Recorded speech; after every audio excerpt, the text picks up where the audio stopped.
Hey guys, welcome back. BDCKR here. We're back with our weekly recap of all things Injustice.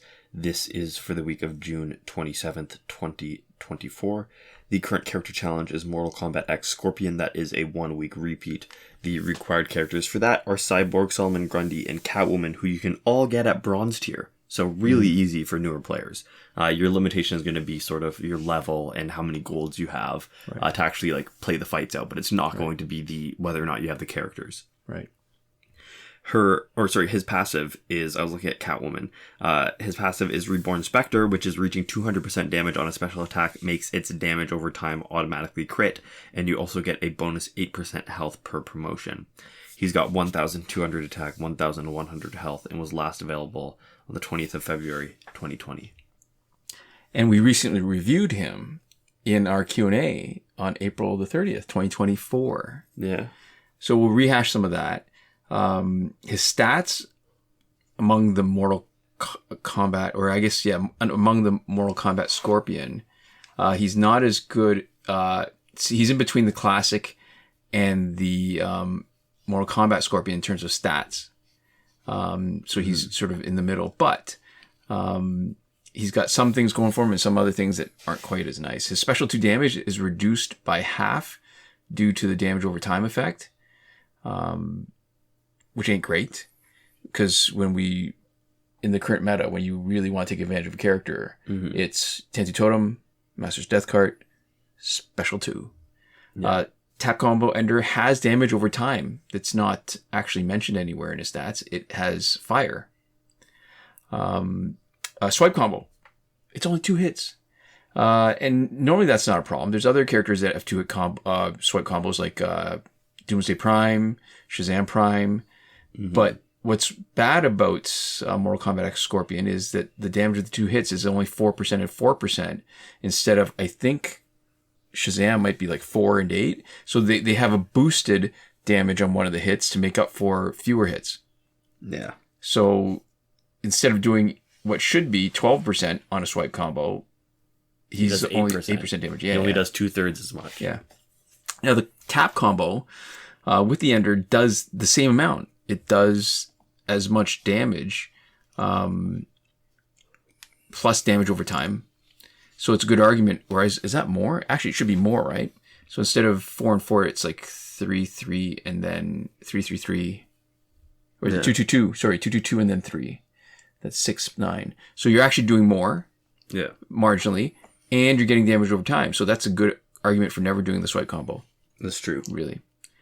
Quake Engine is good as a third piece of gear, which is what we're using here, because it makes up for some of the special damage that's lost because he does damage over time. Plus, it increases the amount of damage over time he gives. Yeah, up to double. Right. Now, despite being reduced damage, one thing that's great about his special 2 is that it has really good range. Despite the animation starts with punches, you'd think punch is short range, right? It's not like a great long range weapon, but it hits consistently when we're tagging in. Any of the hits can knock out the opponent, but because they do so little damage, for practical purposes, you're really relying on the last hit, because it seems like the last hit of his special 2 does more than half the damage of the entire special, maybe as high as 2/3. It feels like it's at least half. So what that means is that you're likely going to be vulnerable to tag-in effects, plus you're going to lose out on his special 2 damage over time effect being transferred to the next opponent if that hit is what knocks out the last opponent. You just don't get it. A little bit of a waste, unfortunately. Right. So surprisingly, he's got decent speed on basics in the past. I used to not like using any Scorpions because they were painfully slow, and he doesn't have that problem. So, better than I expected, or better than my impression of him was initially. Still has some significant limitations, but he's a decent character. You can make him work. So there we go. We don't really know what the cycle is. We actually predicted it correctly last week, right? Based off of incomplete information. Well, kind of. We didn't make a strong prediction. We didn't know which Scorpion it was going to be, because there were both Scorpions in the Survivor pack. And we also didn't make a strong prediction on it, right? Because it wasn't like a full sort of clue. But it is another good sign, right? Which is that they're using packs and they are trying to... It tells us two things, right? One is that it seems like they're not adding new packs, right? Which it would be easier to do if you were to keep it in line with how a lot of the challenges were in the past. You would add a new pack, potentially. That would just be the specific Scorpion, right? You could sort of make a new clue, right? A new piece of evidence that what next week was going to be.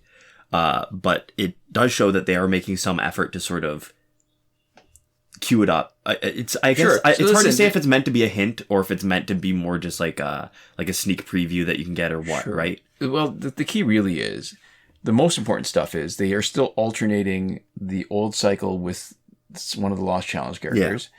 There is enough changes that are happening that it makes me feel like there's somebody's on something. Yeah, somebody's at the wheel. It's not somebody just asleep. They're actually actively making some changes. Yeah.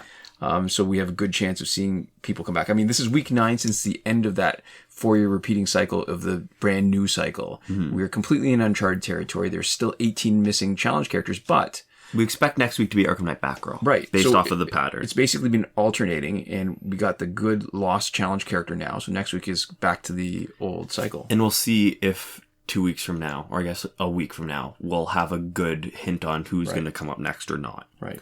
This week's multiplayer reward is the War Gauntlet. I want to say Gauntlet for no reason, which becomes the Claw of Horus.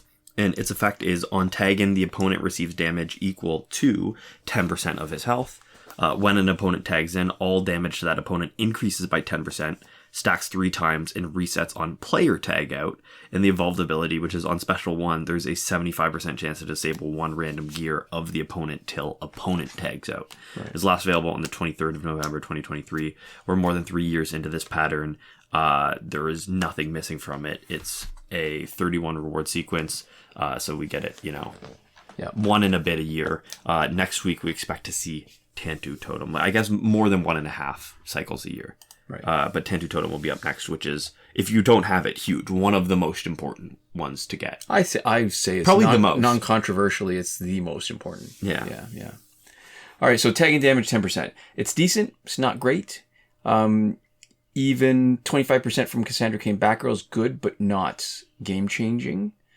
I guess the key really is that 10% damage. I think it's of the current health, not of the maximum health, not the current health. Yeah. So that way you can actually knock somebody out, I believe, with the Claw of Horus if you're doing that 10% damage. I'm not 100% sure. I'd have to test it, but the amount is just that much smaller, so it's harder for that to happen, even if it's true. Mm-hmm. Opponent tag and boost damage 10%, stacks up to 3 times. Again, not really that big. It's not enough a boost and not enough opponent tagging out and tagging in. Right, it just doesn't happen often enough to really make enough of a difference. So That's maybe get 10-20% at the most.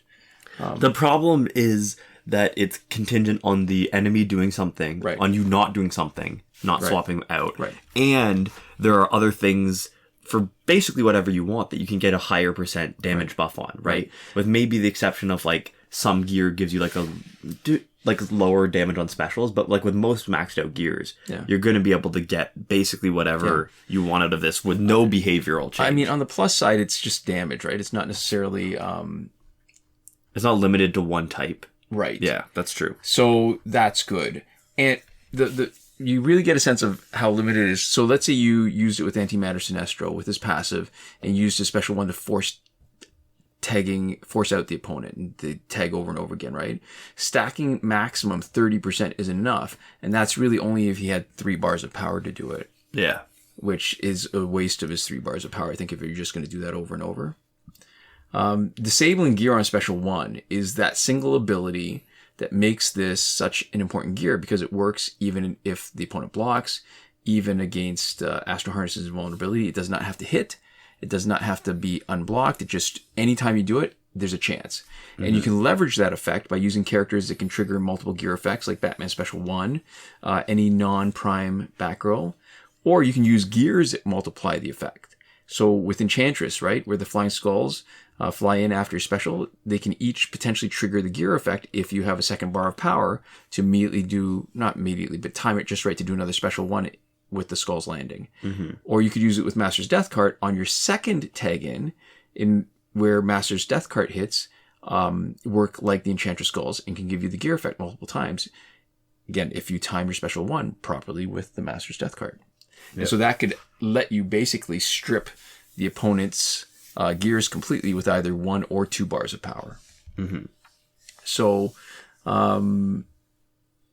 yeah, I mean, they're both really good. So if a piece of gear that has just 1 ability that makes it worth the gear slot, to me, that's a legendary gear. Yeah. And this is absolutely one of... Because 2 of them, basically, who cares, right? A little bit beneficial, but who cares? And this is enough to justify it being on, I would say, like, most teams. If you have this gear, right? I think most teams end up with this gear on one of the characters. It makes a huge difference, because if you're fighting against one of those invulnerability, sort of like no damage builds, then you almost have to do this to be able to get it done. Yeah, for sure. So moving on to the store, we have the Arkham Knight Batgirl Early Access Bundle. It's $24.99 Canadian, all prices in Canadian, just because that's the information that we have access to. And that's the only currency that matters. Yeah. That's sort of our corroborating clue. That's another piece of evidence that next week's challenge is going to be the Arkham Knight Batgirl Challenge. It comes with 100,000 power credits. It doesn't unlock a copy, so we do probably want to, if you're going to be able to complete the challenge next week, hold off and not buy it. There's no real reason, because you can get it for free just with your time and unlock it so that you can buy future copies in the store if you just wait a little bit. Right. The other new pack this week is the Icebreaker pack. $24.99 Canadian. What can we say about that? Killer Frost Regime, Luchador Bane, they are all challenge characters. Still not worth it. Especially now that we're going to be seeing everybody. We're hoping in the challenge character cycle. That's true. And we got second week of character bundle Batman versus Superman. We talked about that last week. And that's it for the sort of uncommon or unusual packs. Everything else has been there for a couple of years, at least. Moving on, Phantom Zone is finished. 562. This has been broken for ages now. Last weekend's breakthrough for golds was Sinestro, Green Arrow, and Scorpion, so we expect this coming weekends to be the Joker, Nightwing, and Darkseid. There's a link in the description to a thread from Devlin16 on the subreddit if you want to check out the complete breakthrough cycle for yourself, instead of just relying on us and all the information that we track. Right. This is not the first week of the month, so we're not going to do our more in-depth glitch discussion. You can find that one for this month, for June 6th, 2024. We would let you know if anything changed, but nothing has. So we'll just say that we have tested and confirmed the challenge reset to be working on the Mortal Kombat X Scorpion challenge, and we can leave it there. Right. So to finish up, we'd like to give a huge thank you to all of our lovely supporters on Patreon. I will read them out this time. I've kind of lost track, because I know I said that normally we alternate, and usually you do the Q&As, but we mixed it up a little bit and went a little weird with it. So this feels a little bit very navel-gazily. Navel-gazily, but it is a little navel-gazy, because we get we have a dedicated section where we thank people who are giving us money for ostensibly rewards, right? But really all it is us saying their name at the end of the video, and I think even if we didn't do that, I don't know. It's hard for me to say how much this is worth to people. You could let us know if you're one of our patrons. You can let us know the value of us reading your name at the end, if that's even why you do it, or if you just do it because you like it, or you cannot, because you don't owe us anything, and yet you already give us something anyways. So I think it is a little navel-gazy, but it all feels like I don't know. Do we deserve it? I'd like to give a huge thank you to Michael Devries, Irvin Ruiz, Hoshi127, Nora Klimek, and Paolo-Cesar-Pablo-Juan supporting us on the credited level, as well as 5x5 supporting us on the gratitude tier. Thank you so much for your support, and thanks so much to all of you for watching. We'll see you next time. Komoda.